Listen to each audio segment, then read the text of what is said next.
Muy buenos días, hermanos. Bienvenidos a todos. Por favor, abran sus Biblias al libro de Gálatas, la epístola de Pablo a las iglesias en Galacia. Gálatas capítulo 4.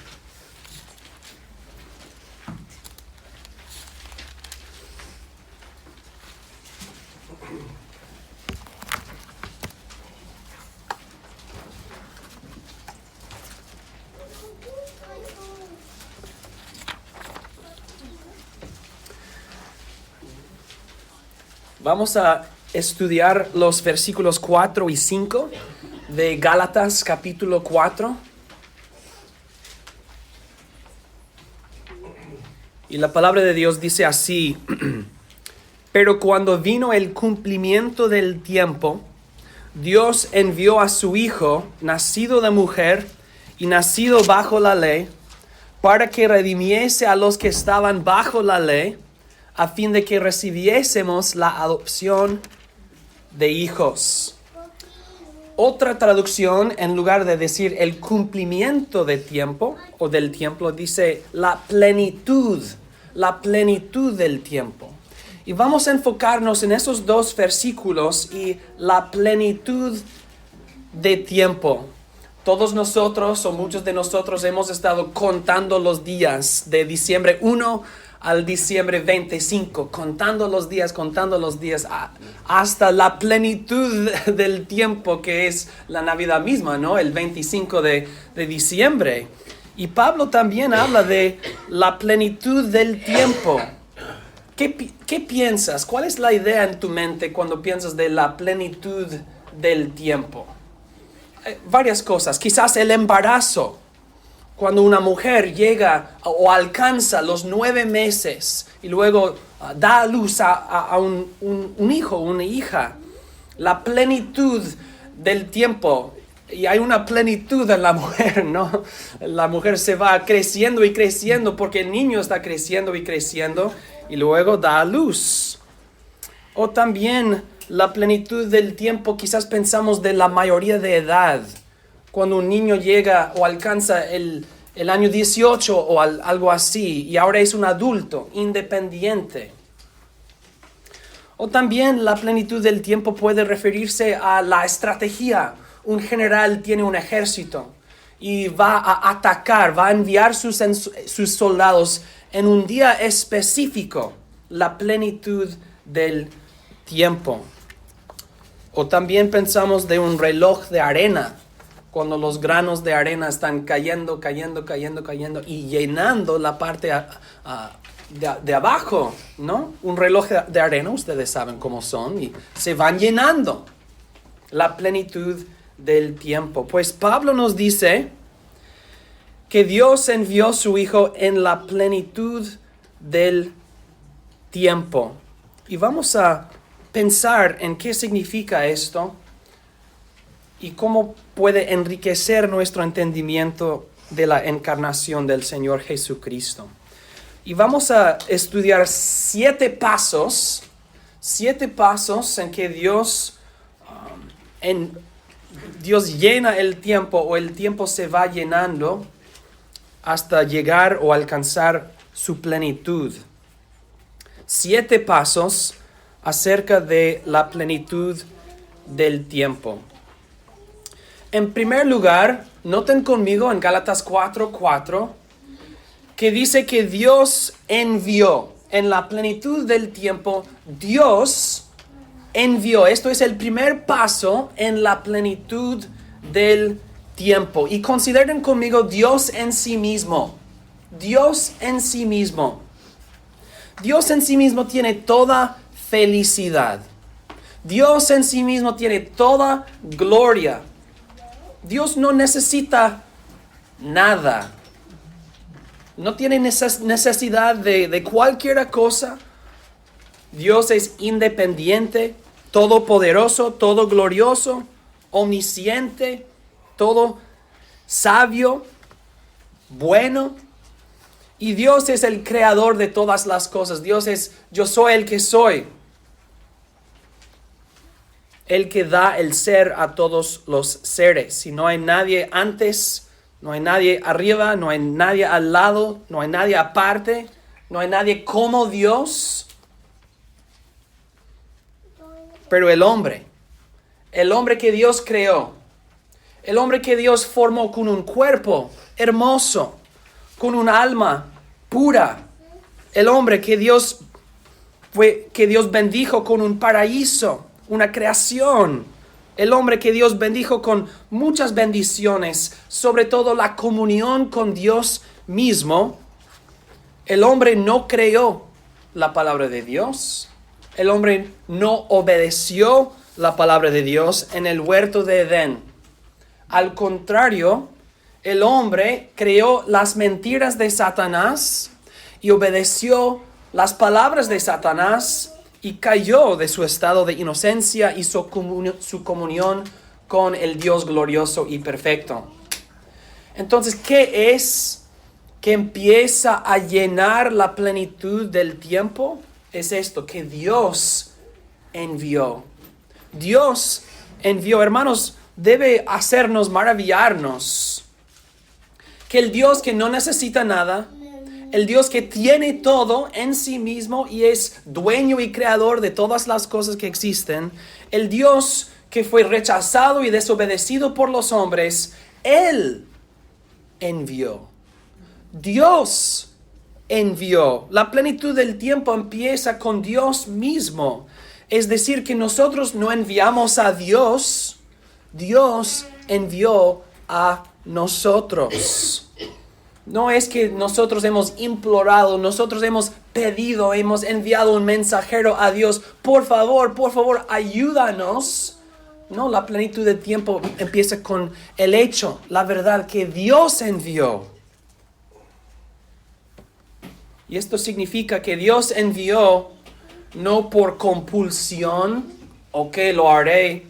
No por persuasión, ok, por fin yo lo haré, sino por amor. Dios envió por amor. De la plenitud del amor de Dios, Dios empezó a llenar el tiempo con su amor. La plenitud del tiempo empieza con Dios mismo y el hecho que Dios envió. En segundo lugar, el segundo paso en la plenitud del tiempo es que Dios envió a su Hijo. Número 2, a su Hijo. Dios envió, pero ¿a quién o a qué? Pablo nos dice que Dios envió a su Hijo. Y es una maravilla, hermanos, que Dios envió a los pecadores, que Dios inicia la forma de su redención. Es una misericordia que el Dios Santo envía a las criaturas inmundos y pecaminosos. Pero aún más es una maravilla que Dios no envió un mensajero, Dios no envió un siervo, Dios no envió un ángel, Dios no envió una criatura. Dios envió a su Hijo. Y el Hijo es Dios. Entonces Dios mismo envía a sí mismo para redimir a las criaturas pecaminosas. Dios envió a su Hijo, el Hijo eterno. El Dios verdadero, Dios el Hijo. Y queridos hermanos, no tengo que decirles, ojalá, no tengo que decirles, es una parte de nuestra fe, la fe cristiana, que el Hijo de Dios es Dios, engendrado eternamente por el Padre.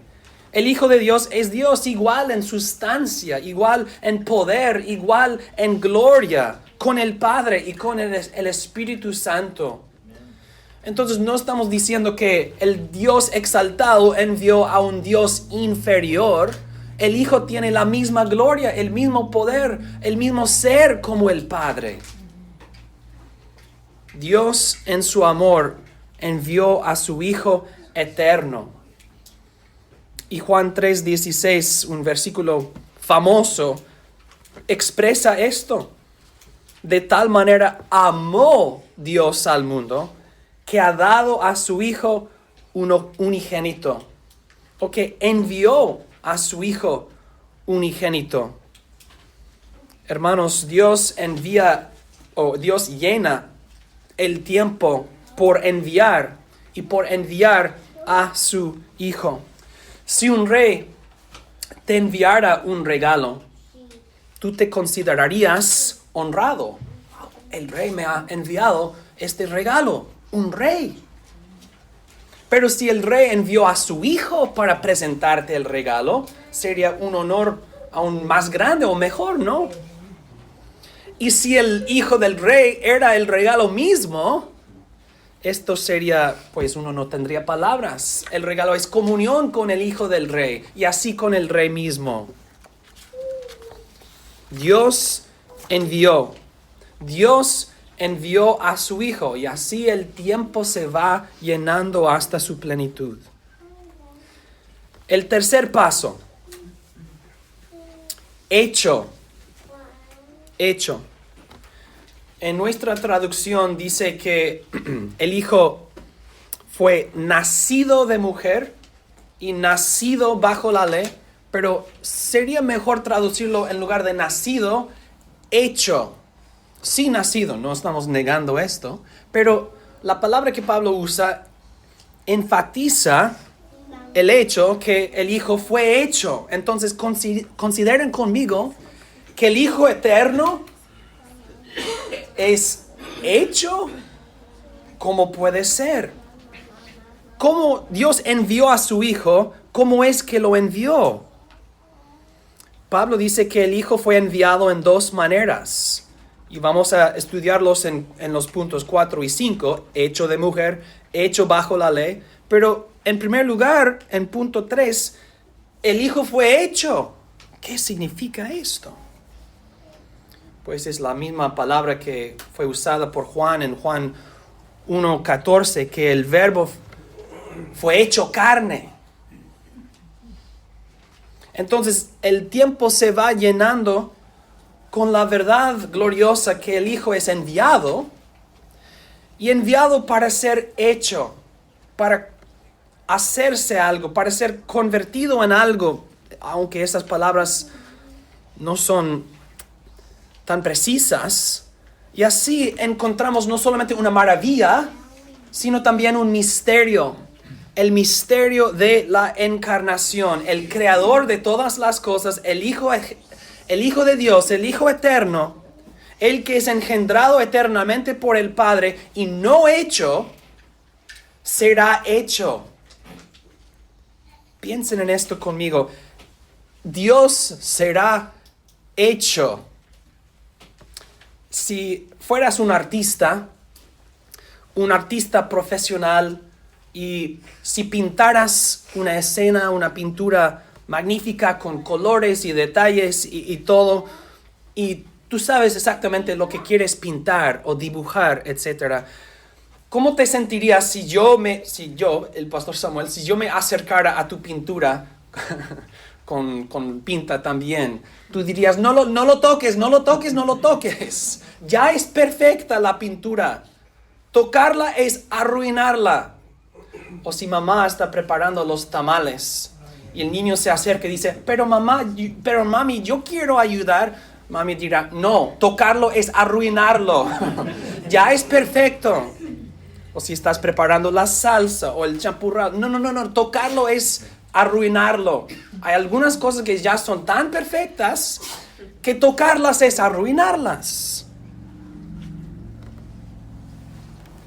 Dios es tan perfecto, tan glorioso, que ser hecho parecería arruinar a Dios. Dios será hecho, pero aquí leemos que Dios envió su Hijo y el Hijo fue hecho. Ser hecho es ser criatura. Si es hecho, es creado. Si es hecho, es criatura. El creador será una criatura. Pero más específicamente, debemos entender que por ser hecho, significa que el Hijo no vendrá solamente en la apariencia de algo, sino será hecho algo, tendrá la naturaleza de algo. Habrá una unión entre el Creador y la creación, porque el Creador se unirá con la creación, será hecho. Dios apareció en diversas maneras en el Antiguo Testamento, pero no tomó sobre sí una naturaleza, no fue hecho nada. Pero el Hijo Eterno será enviado para ser hecho, una unión entre Dios y la criatura, entre el Hijo y la creación. El Hijo será una criatura. El Hijo será hecho. El Creador del mundo será hecho una criatura. Pero ¿cuál naturaleza? Si será una criatura, ¿cuál criatura? Número 4. Hecho o nacido de mujer. Si Dios será una criatura, nosotros pensaríamos, pues será la criatura más gloriosa, la criatura más poderosa de todas las criaturas. Dios vendrá como un arcángel. Pero no. Fue hecho hombre, nacido de mujer. El Verbo se hizo carne. El Creador fue hecho un infante débil, mortal, de carne. No tenía un cuerpo celestial. Fue hecho de mujer, nacido de mujer. Y su sustancia humana, su cuerpo, vino de su madre María.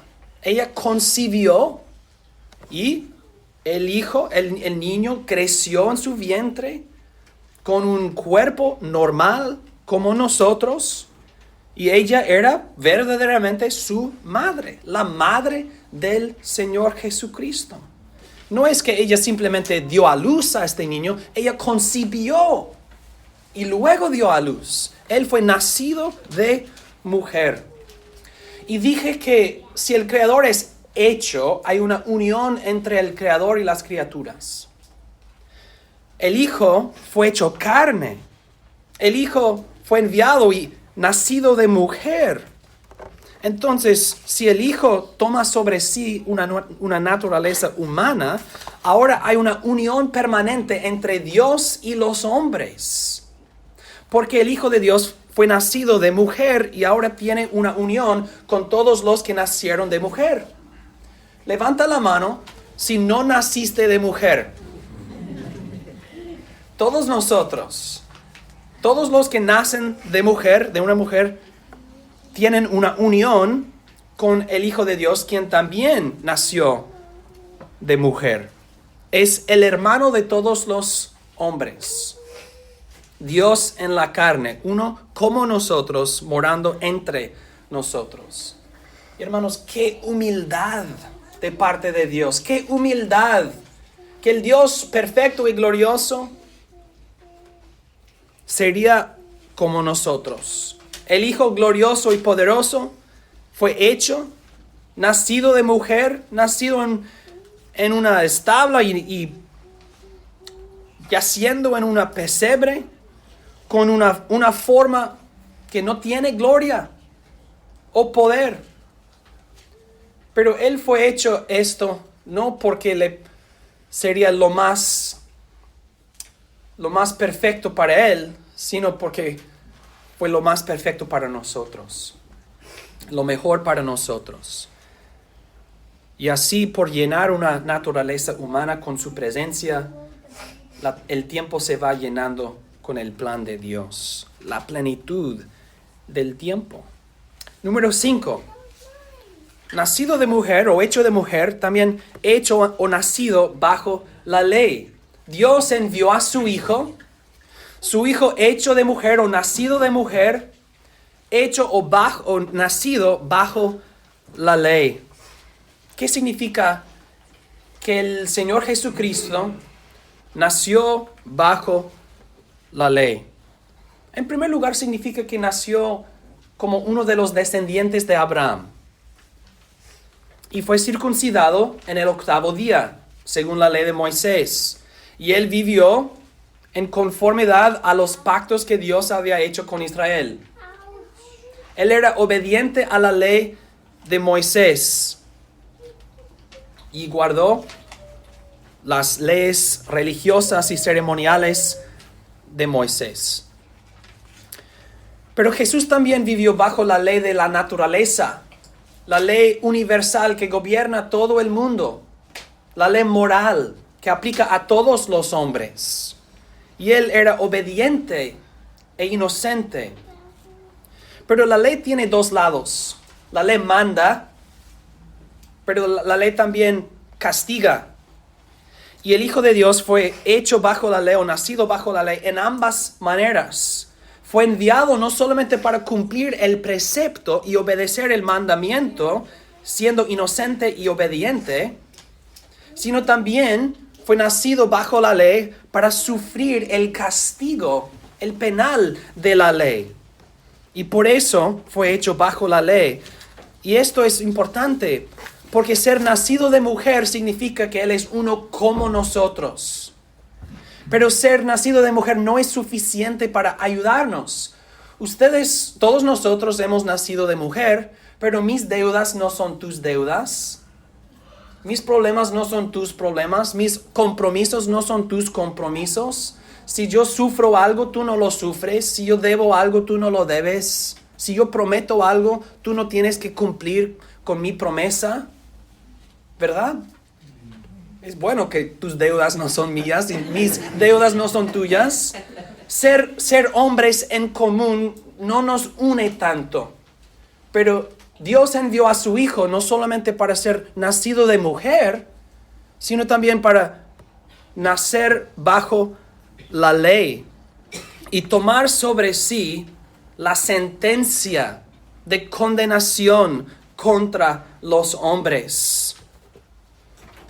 Entonces, hermanos y hermanas, debemos maravillarnos y regocijarnos no solamente que el Hijo de Dios fue enviado y hecho y nacido de mujer, pero también nacido bajo la ley, porque el Hijo fue enviado no solamente para obedecer en su vida, sino también obedecer y sufrir en su muerte. Y el único hombre obediente e inocente en todo el mundo fue ejecutado, crucificado por pecados que él mismo no cometió. Si fuera humildad nacer de mujer, cuánto más nacer bajo la ley y sufrir por los pecadores. Dios en la carne, llorando, mamando, gateando, con hambre, con sed, con sudor, con sueño. Dios en la carne. Cuánto más humilde es que el Dios glorioso, que los hombres no creyeron, que los hombres no obedecieron, que los hombres desafiaron, Él mismo tomó sobre sí no solamente el cuerpo, sino también la culpa de los hombres. ¡Qué amor! ¡Qué humildad! ¡Qué misericordia! ¡Qué condescensión, queridos hermanos! Dios envió a su Hijo, nacido de mujer, nacido bajo la ley, y así el tiempo se va llenando hasta su plenitud. Pero ahora hemos llegado a una plenitud, la plenitud de parte de Dios. Y lo que sigue después es una plenitud en nosotros, porque Dios llena el tiempo y luego nos llena a nosotros mismos. Y los últimos dos pasos describen cómo Dios nos llena con su propia plenitud. Paso número 6. Para que redimiera a los que estaban bajo la ley.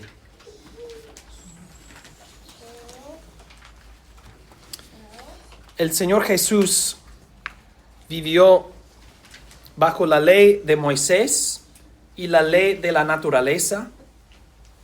Y Él era obediente al mandamiento y obediente para sufrir el castigo de la ley. Y leemos que esto es precisamente lo que el Señor Jesús hizo. Nos redimió. Él redimió los que estaban bajo la ley. Y redimir es comprar de nuevo. Ahí está en el pizarrón de la escuela dominical. Redimir es comprar de nuevo algo que ha sido perdido. Algo que ahora está en el mercado y tú no lo tienes. Allí está en el mercado, pero tú quieres comprarlo de nuevo. El hombre se vendió a sí mismo a Satanás. Satanás ahora el dueño que tiene sus esclavos.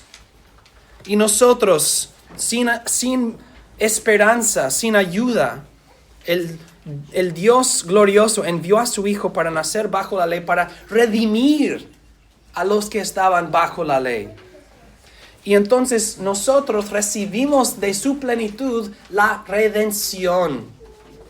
Él nos llena con su redención por derramar su sangre y entregar su cuerpo y sufrir nuestro castigo en nuestro lugar como un sacrificio sin mancha. Y al decir que Jesús se ofreció a sí mismo como un sacrificio sin mancha, regresamos al hecho que Él nació bajo la ley de Moisés. ¿Por qué fue nacido bajo la ley de Moisés? ¿Por qué ser circuncidado? ¿Por qué vivir en todo el sistema de la ley mosaica? Una de las razones por la cual Dios impuso y estableció el sistema de la ley de Moisés fue para crear un contexto en que la misión del Señor Jesucristo sería legible al mundo. Si Jesús viene y derrama su sangre como un sacrificio puro e inocente, ¿cómo es que nosotros entendemos esto? ¿Por qué es que tiene sentido? Es porque Dios, siglos antes, había establecido un sistema de sacrificios, un sistema de sustitución, un sistema de expiación en que uno puede ofrecer un víctima puro en lugar de ti mismo para hacer expiación y para redimirse y reconciliarse con Dios. Jesús nació bajo la ley porque así el mundo puede entender su misión. Y Pablo, en otro lugar, en Gálatas, aquí en este capítulo, habla de la ley como un maestro que ha estado gobernando y enseñando a los israelitas hasta llegar a su mayoría de edad. Jesús vino para llevar a cabo todo eso, para cumplirlo y así ponerlo a su fin. Jesús redimió a los que estaban bajo la ley. Ahora no tienen que vivir según la ley de Moisés. Ya no es necesario esto. Pero también y sobre todo para redimir a los que estaban bajo la ley universal. La condenación. Porque la ley de Moisés mata el cuerpo. Pero la ley universal mata el alma. Y Jesús vino para librarnos de los dos, para redimir a los que estaban bajo la ley y comprarnos del infierno, comprarnos de nuevo del infierno y liberarnos de nuestra condenación y el tormento eterno del lago de fuego. Y por medio de su vida y su muerte, su servicio y sacrificio, Él ha redimido a un pueblo de la condenación y la culpa de la ley. Pero ¿a quiénes? Dice, para que redimiera a los que estaban bajo la ley. ¿Quiénes son los que han recibido esa redención? Que han sido comprados de nuevo. Pues son todos los que confiesan que Jesús es un redentor. ¿Quiénes son los redimidos? Los que dicen Jesús es mi redentor. Los que han clamado, los que han invocado el nombre del Señor Jesucristo por la fe, los que se aceptan que son culpables, que son pecaminosos, que son condenados por su pecado, los que se han apartado del pecado y han huido al Señor Jesucristo. Estos son los que son redimidos. de bajo la ley. La vida de Jesús, la muerte de Jesús nos redimen, nos compran de nuevo. La muerte no tiene nada contra nosotros. Satanás no tiene nada. Jesús nos ha comprado de nuevo, nos ha librado, queridos hermanos. Redención. La ley no puede condenarnos. Ninguna condenación hay, pues, para los que están en Cristo Jesús. Dios envió a su Hijo, nacido de mujer, nacido bajo la ley, para que redimiera a los que estaban bajo la ley. Paso 7. El último grano de arena que cae en el reloj de arena y llena la plenitud del tiempo es esto: a fin de que recibiéramos la adopción de hijos. Hemos dicho que de la plenitud del Señor Jesucristo hemos recibido la redención. Gloria a Dios. Pero Pablo menciona otro beneficio: la adopción de hijos. Ser redimido es una cosa y gloriosa. Pero ser adoptados es otra cosa, aún más gloriosa. Dios envió a su Hijo, nacido de mujer, nacido bajo la ley, no solamente para comprarnos de nuevo, redimirnos, sino también para reconciliarse con nosotros. Dios quiere aquella comunión que el hombre antes tenía con Él. Dios quiere comunión con sus hijos, comunión con sus criaturas, comunión con la niña de sus ojos. Y dijimos al principio que si Dios envió, en lugar de ser pedido y persuadido, esto demuestra que la misión del Hijo es una misión de misericordia y amor. Dios, de su amor, envía a su Hijo y así llena el mundo. Y nosotros vemos que este amor alcanza su plenitud cuando somos restaurados a Dios y recibidos por Él como hijos suyos. Y nuestra adopción como hijos es una maravilla, queridos hermanos. Así como el apóstol Juan dijo en 1 de Juan 3, mirad cuál amor nos ha dado el Padre, para que seamos llamados hijos de Dios. Ser redimido es algo, ser recibido por Dios es otra cosa. Los hijos de Dios, coherederos con el Hijo de Dios. Coherederos. ¿Qué hay que Dios no nos ha dado o no nos dará? ¿Qué es que Dios ha reservado? Ustedes son mis hijos, pero esto no es para ustedes. No hay nada, porque nos ha dado lo mejor, el Hijo mismo. Nos ha hecho coherederos con el Hijo, el heredero de todas las cosas. Dios nos ha dado toda. Y como dice Pablo al principio de Efesios, nos ha dado toda bendición espiritual en los lugares espirituales o los lugares celestiales. Si Dios ya tiene un hijo eterno, un hijo perfecto, un hijo precioso, no nos necesita a nosotros como hijos, pero Él nos amó. Mirad cuál amor nos ha dado el Padre para que seamos llamados hijos de Dios. Dios es amor y vemos su amor en nuestra adopción. Y esto, hermanos, es la plenitud del tiempo que Dios envió. Dios envió a su Hijo, nacido de mujer, para que sea un hermano con nosotros, nacido bajo la ley para sufrir en nuestro lugar, para que redimiera a los que estaban bajo la ley, a fin de que recibiéramos la adopción de hijos. En conclusión, consideren la plenitud de tu tiempo, la plenitud de tus días. Cada uno de nosotros tenemos un reloj de arena con los granos de nuestros días. Cada día un grano. ¿Cuántos granos de arena hay en tu reloj? Tus días son contados y la parte abajo se va llenando con los días ya vividos y la plenitud de tiempo se va llenando en tu reloj de arena también.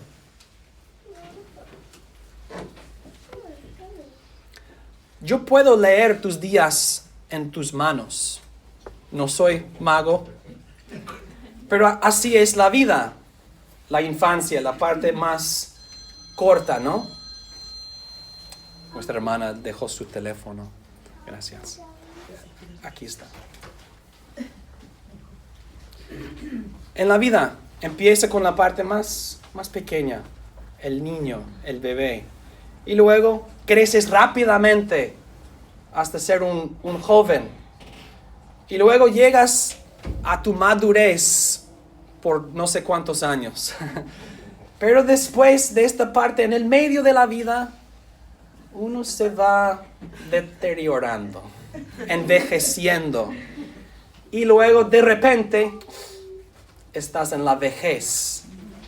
Y luego la muerte. Esto es la vida del hombre en la mano. ¿Cuántos días te faltan? En tu reloj de arena. ¿Dónde estás tú en este reloj?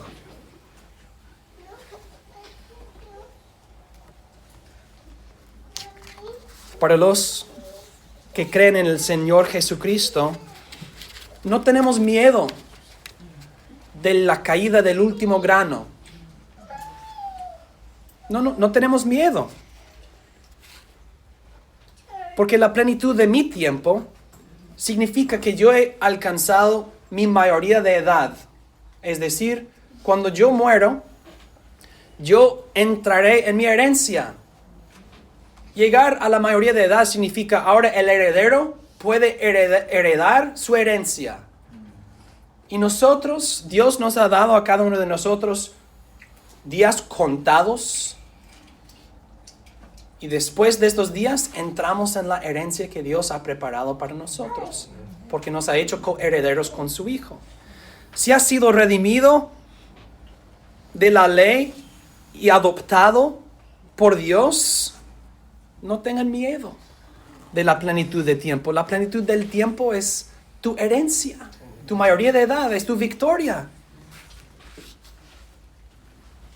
Pero para los que no han creído en el Señor Jesucristo, la plenitud del tiempo para tal persona es el terror, es la sentencia de condenación. Es como el criminal ya encarcelado, pero esperando su muerte, su ejecución. Ejecución, gracias. Ejecución. Pero una ejecución que dura para siempre. Para nosotros, esta vida es nuestra cárcel y somos librados por la muerte.